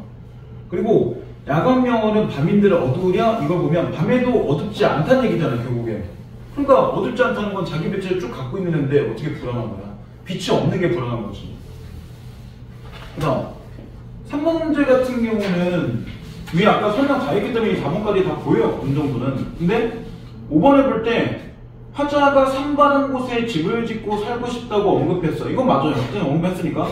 근데 조선의 후기의 사회적 모순에서 도피해서 응거할 수 있는 이상적 공간으로 인식한 작가의 모습 자체가 드러나고 있다라고 했는데, 실제로 화자 자체가 지금 보기를 볼 때도 정적 훈련한 식의 실제 체험을 통해서 소박하고 순수한 삶의 공간을 농촌에 같이 인식한 작가의 모습을 반영했다 이렇게 나왔으니까 이 사람이 도피해서 지금 응거한지는 우리가 알 수가 없죠. 내용상에서 모르죠, 이거는. 그리고 이상적인 공간이라고 얘기하는 부분도 없죠. 이상형처럼 얘기하는 게 없이 그냥 농촌에서 농사져야지 이건데 이게 이상한 거 뭔 상관이 있어. 내용상 안 맞죠, 너무. 그래서 이건 농촌의 그냥 소박하고 순수한. 근데 소박하고 순수하다가 이상형이라는 뜻은 아니니까요. 그게 단어 문제예요, 그냥. 말 그대로 보면. 그 다음에 이제 3문을 넘어갈게요. 이 3문은 오늘 건 쉬워요. 그 14쪽에 있는 3문은 글이 좀 길기는 하지만 내용은 별로 어렵지 않아요. 자, 이거는 그 2번 자체의 보기만 봐보세요. 3번의 보기는 사실 봐도 내용을 확인하는 게 아니기 때문에 이거 미리 보는 게 별로 의미가 없어요. 그러니까 보기가 보통 이렇게 두 개 나올 때 내용을 얘기한 것도 있고 아닌 것도 있는데, 내용을 얘기하지 않는 걸 미리 안 봐주세요. 자, 이번 보기에 이런 내용 나오죠. 이야기 주머니에서라는 구술문화와, 구술문화는 입으로 전달하는 거죠. 뭔가를 문자문화의 관계 속에서 우리 문화사에 일어난 문화적인 변동을 은종 이야기로 풀어낸 이야기로 해석할 수 있다. 이 설에 등장하는 인물 중에 젊은 도련님은 문자 문화의 세계를 상징하는 인물로 볼 수 있으며, 주머니에 갇혀있는 사악한 기시된 이야기들은 말 그대로 구술문화 안에서 생명력을 갖고 유통되던 이야기들이다. 위험에 처한 주인공을 구하는 인물은 도련님의 하인인데, 그는 신분상 하층민이지만 글 공부하는 도련님을 가까이 모신다는 점에서 구술문화와 문자문화의 경계에 있는 존재를 볼 수 있다. 이런 맥락에서 젊은 도련님이 이야기를 듣고 기록만 할 뿐 남에게 전하지 않았다는 것, 그러자 이야기들이 도련님을 죽이려 했다는 것, 하인이 도련님을 구하고 도련님 하인의 말을 듣고 이야기들 주머니에 풀어 주었다는 내용은 제각기 문화사적인 의미를 함축한다. 그래, 우리가 이걸 보면 딱 이 정도가 떠오르겠죠. 도련님이 이렇게 하나 있고, 그 다음에 주머니의 이렇게 이야기가 있고, 그래서 도련님은 뭐랑 연결된다? 나온 대로 보면 이런 문자 문화와 연결된 사람이고, 그 다음 주머니 이야기 안에 있는 애들은 구술 문화에 있는 건데, 이렇게 경계가 있잖아. 이 사이에 있는 게 누구라는 거예요? 사이에 있는 게 이 도련님의 하인이죠. 그러니까 얘는 얘와 얘를 경고하는데, 중요한 거는 여기서 볼 때 얘가 주인을 구한다고 나오니까 이렇게 관계가 뭐가 되는 거예요? 조력자죠. 조력자가 결국 도와준 사람이잖아요. 이런 관계 정도가 그려지는 거예요.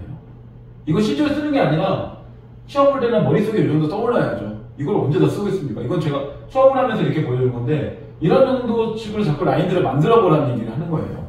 그러니까 문학을 볼 때 특히 사전 같은 경우는 기본적인 인물 관계들이 아까도 얘기했지만 제일 중요한 겁니다. 관계를 모르면 문제를 풀 수가 없잖아요. 소설 자체를 보면 재밌는 거는, 소설은 반드시 사건이 있어줘야 돼요. 사건이 없으면 진행할 게 없잖아요.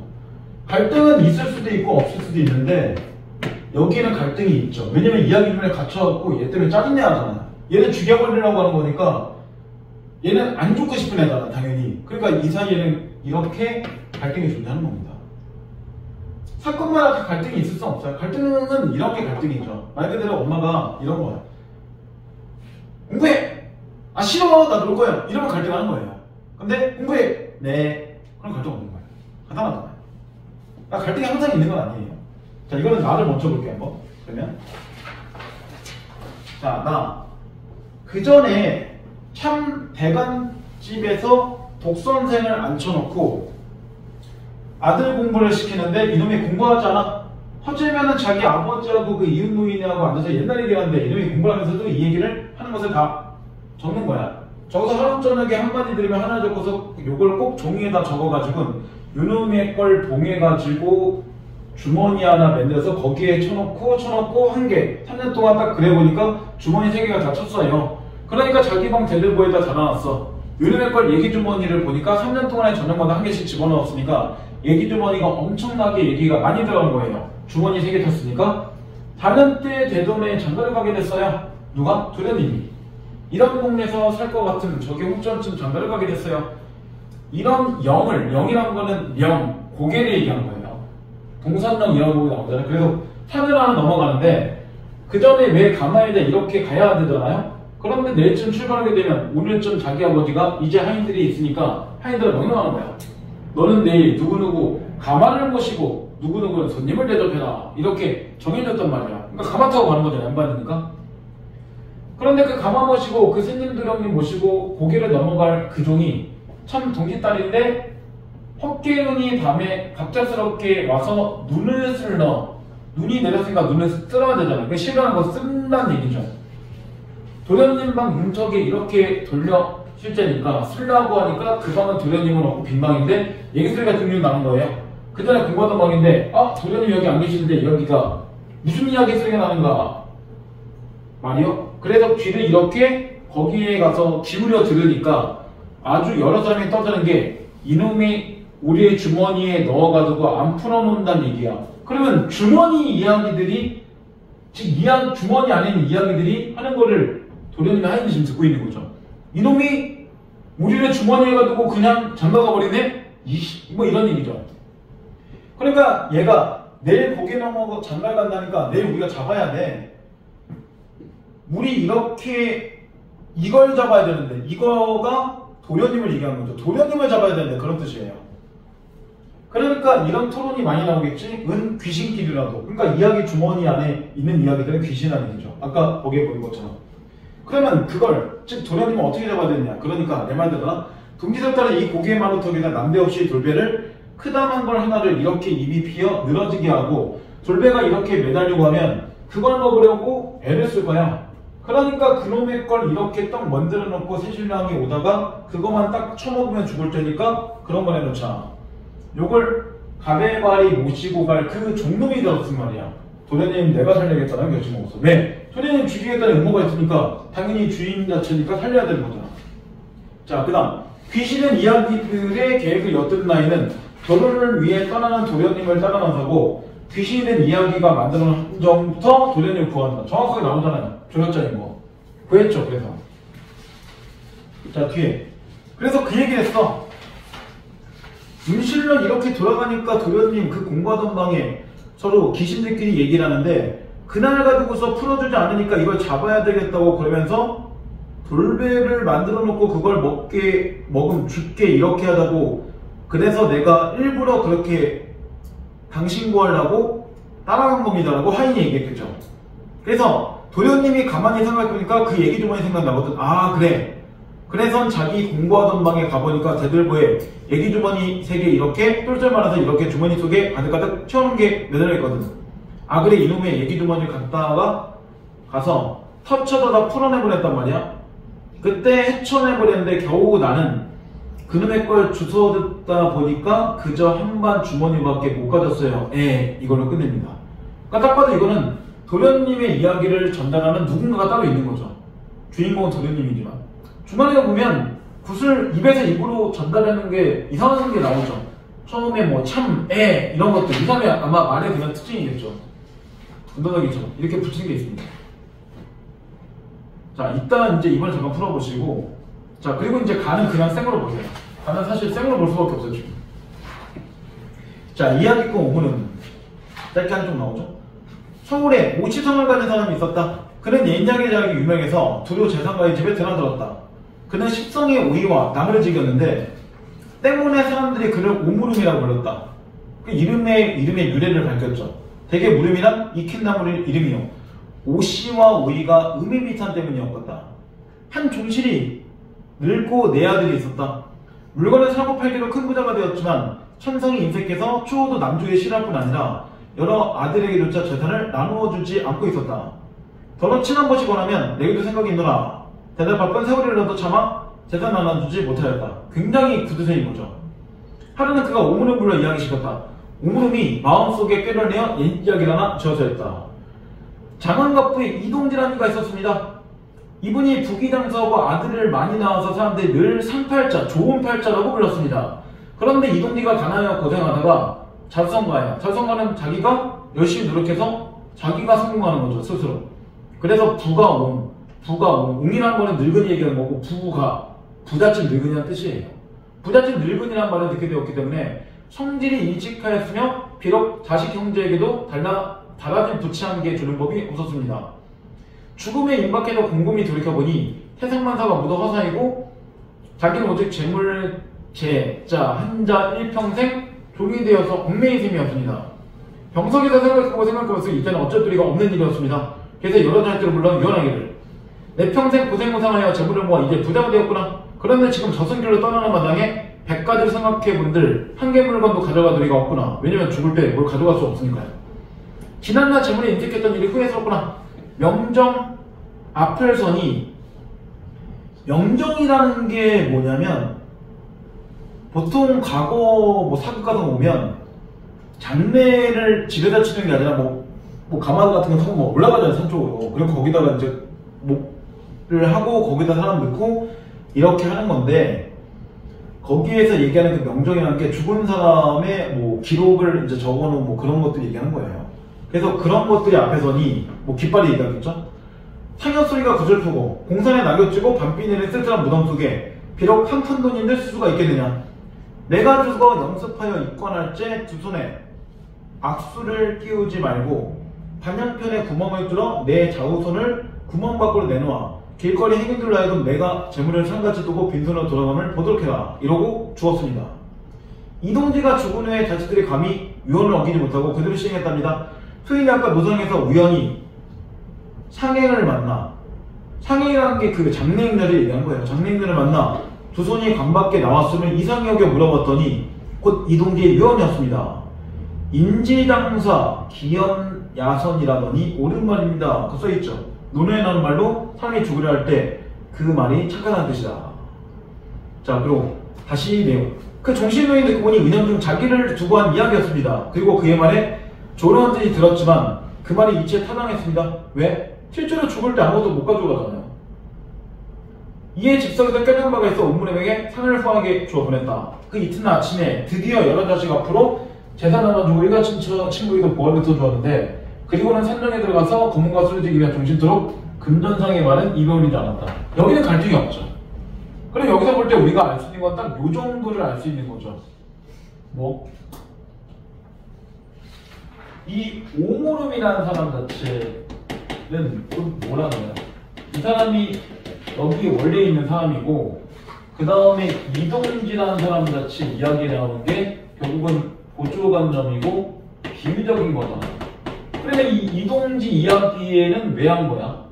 오므림에게 깨달음 주기 위해서. 오므림이 아니죠. 오므림이 아니라 그냥 부가홍이 얘기한 거예요. 그죠? 이 부가홍이 얘기한 거예요.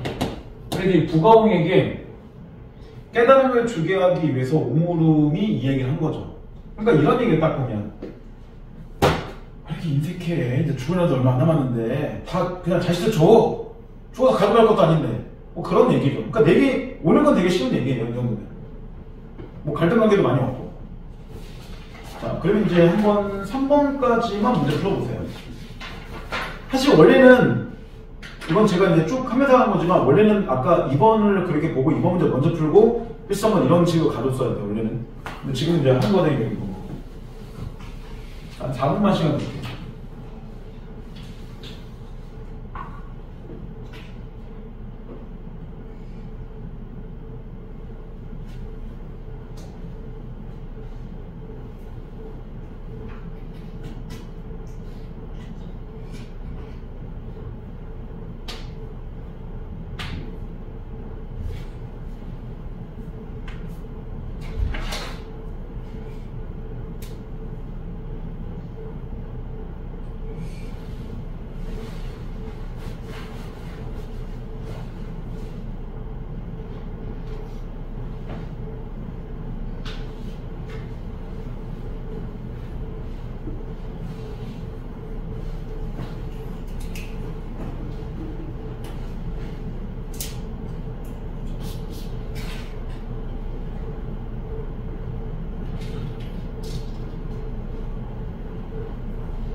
자, 한번 볼까요? 자, 1번의 정답 4번, 2번 정답 3번, 3번 정답도 3번. 이렇게 돼요. 1번 같은 경우는 이게 믿을만한 또 들었다라고 4번에 나오잖아요. 근데 아까 분명히 오므롱의 이야기 밑에서 두 번째 문단을 보면 상행을 만나, 아까 상행이라는 게 그 장례를 가는 그런 행렬이라고 그랬잖아요. 근데 조선이 밖에 나왔음을 이상히 여겨 물어봤다는 건 자기가 그걸 봤다는 얘기잖아, 직접. 그러니까 들은 게 아니라 자기가 직접 본 거를 누구에게? 이 부가홍에게 전달하는 식으로 나왔잖아요. 그러니까 들은 게 아니라 본 거죠. 다른 얘기입니다. 그 다음 2번 같은 경우는 보세요. 실제로 얘네들이 이렇게 갈등하는 거는 이 도련님이 뭐 한 거야? 얘를 뭐 한 거야? 구속시켜놨죠. 이야기들을 주머니 안에 구속시켜놨잖아요. 그러니까 주머니들이 열이 나서 얘를 뭐 한 거야? 죽이려고 하는 거잖아요. 그럼 얘네가 저항하는 거죠. 그러면 구술문화가 문자문화에 저항하는 거잖아요. 얘가 얘한테 저항하는 게 아니라. 그러니까 이게 3번처럼 주머니 갇힌 이야기들이, 그러니까 얘가 내일 고기에 넘어 장갈게 되니까 내일 우리가 잡아야 된다라고 하면 도련님을 죽이는 내용은 구술문화에 대한 문자의 반발이 아니라 반대로 문자문화에 대한 구술문화의 반발이라고 해야죠. 거꾸로 가는 거죠. 아니 근데 얘가 얘를 구속 안 시켰으면 얘를 왜 죽이려고 했겠어? 저항할 이유가 없는 거잖아요. 그러니까 처음부터 나쁜 거는 억압하려고 하는 문제는 도련님이었던 거죠. 그래서 답이 3번 나온 거고. 근데 4번 정도로 보세요 한번. 도련님 내가 살아야겠다라고 도련님을 하고 도련님을 말에 주머니같이 이야기를 풀어내는 하인의 모습은 양쪽 모두 수용한 존재이다. 왜? 내가 아까 거기에서 이 경계선에 있는 애라고 얘기했으니까요. 그런 얘기입니다. 자, 그리고 이제 3번. 3번은 그냥 전체를 다 볼게요 한번. 1번을 볼 때 주인공 오므름의 행위를 행위의 계기, 실행, 결과라는 논리적 순서로 서술하고 다니면서 문자문화의 특징을 보여주고 있습니다. 실제로 문자문화 자체로 쓴 게 가고 나는 이제 구술문화였잖아. 그리고 행위를 계기, 실행, 결과. 행위의 계기, 뭐 한 거야? 부가홍 자체가 결국은 이야기만 들려달라니까 행위를 하게 된 거죠. 그리고 실행한다고 이야기하는 거고 행위의 결과 부가홍이 꽤나 얻었잖아요. 그러니까 맞는 얘기예요. 두 번째, 이런 동네 살 것 같으면 저기 홍천 쪽으로 장가를 가게 됐어요. 라는 구연자에 반해서 안 쓸 듯이 작전 상황을 설명할 때 구연자가 놓이는 지금의 시공간 상황과 연결해 생각하려고 한다면서 구조문화의 특징을 보여줄 수 있어요. 이런 동네 살 같으면 저기, 이기 뭐 이렇게 얘기했으니까 시공간의 상황 자체가 연결되어 있죠. 3번에 가는 글쓴이의 주관적 평가가 주제로 제시되면 나는 공동체 유지에 필요한 공적지에서 사회적 보편 규범 자체가 주제로 제시되었다 라고 나오는데, 이 보편적인 윤리 규범이라는 단어 뜻이 중요하죠. 보편적이라는 건 다른 말로 일반적이라는 뜻이에요. 그러니까 누구나 지켜야 될 윤리 규범 이런 건데, 이야기를 주머니에 넣지 말자는 게 뭐가 보편적 윤리 규범이에요. 전혀 윤리적이지 않잖아요. 도덕적이지도 않고. 그러니까 얘하고 나는 해당 사항이 없어요. 기본적으로. 이거 뭐 착한 일하는 것도 아니고 뭐 그런 거니까 사람하고 관련된 것, 도덕이라는 것 자체나 윤리가 사람하고 연결된 거잖아요. 어떻게 보면 얘는 사람이 아니잖아요. 차라리 그렇게 보면 오히려 가가 더 윤리적이죠. 가가. 왜? 부두 세고 인색하지 말고 다른 사람 도와주자, 이런 게 더 윤리적이죠. 차라리. 그래서 이런 보편 윤리 규정은 굳이 얘기하자면 차라리 갑니다. 나가 아니라. 그래서 정답이 3번 이렇게 나온 거예요. 그 다음 이제 4번. 나는 그놈의 걸 주워 듣다 보니까 그저 한반 주머니밖에 못 가졌어요. 나는 구자원자의 바라에서 볼 듯이 작품 안과 밖의 경계가 모호하다. 나도 주머니 한 개 가졌다는 건 이야기 안쪽으로 갑자기 구자원자가 들어가 버린 거잖아요. 그 다음 5번. 나는 이놈이 공부를 하면서 이 얘기 하는 걸 다 적는 거야. 적어서 하루 저녁에 한마디 들으면 하나 적어서 라고 적는다는 표현을 반복하는 것처럼 장황한 대풀이 보여준다. 반복하는 것 자체는 이미 뭐 하는 거야? 같은 말이 계속 쭉 나열하는 거니까 장황하죠. 장황이라는 것 자체가 같은 말 반복하면 길어질 거니까 그게 장황이란 말이니까. 그런 뜻이에요. 그래서 보게 되면 단어 공부는 필수입니다, 결국. 단어 공부가 안 되면 어떤 부분이든 되게 힘들 수밖에 없어요. 자, 그래서 오늘은 여기까지만 할 거고, 다음 주는 2강 설명 안 할 겁니다. 책은 그냥 챙겨만 오세요. 따로 가전 없습니다.